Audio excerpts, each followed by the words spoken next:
How often do you mix? Right now, I don't do it as much as I used to because of obviously university. But used to do it all the time. Used to do it in the summer mostly, free times. You know, when you've got nothing else to do. It's better than playing on Xbox. You're doing something productive, putting something together that you can like exhibit to your mates, and that. It's just it's something to do. How long have you been DJing for?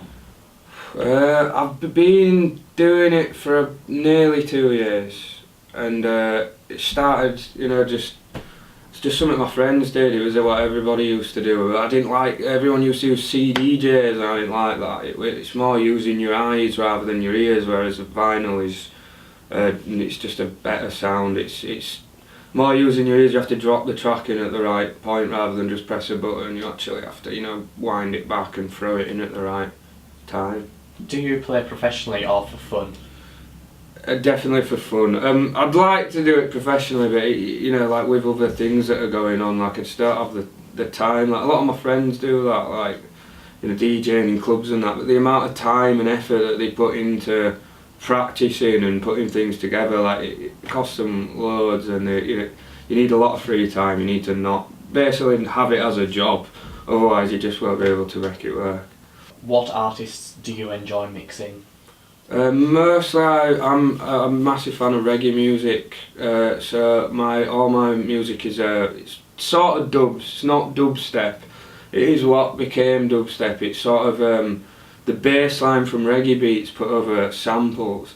So it's like almost dubstep, but it's right slow. It's sort of what it originated as before it became all very quick and mainstream, and like it's more like drum and bass nowadays. It's really like chilled out, 140 beats per minute, like nice and slow. Just for relaxing to be fair. Like it's pretty. It's not really a get up and dance sort of genre. What make is your mixing decks?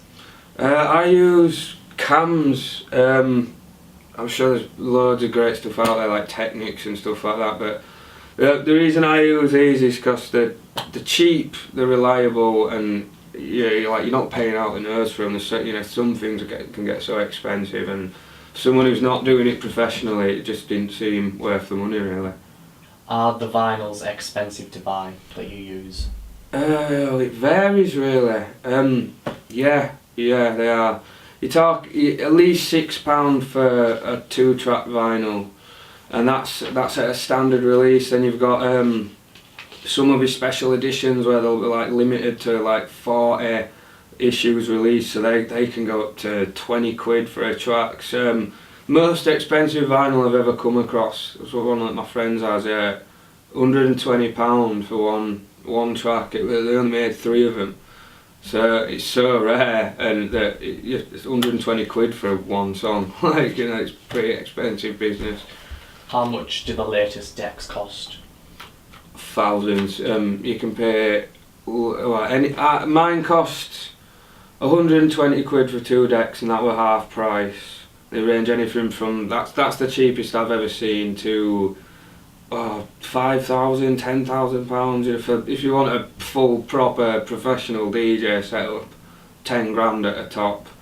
But most people spend best part of £1,000 easy before they've got enough equipment to be playing gigs and stuff like that.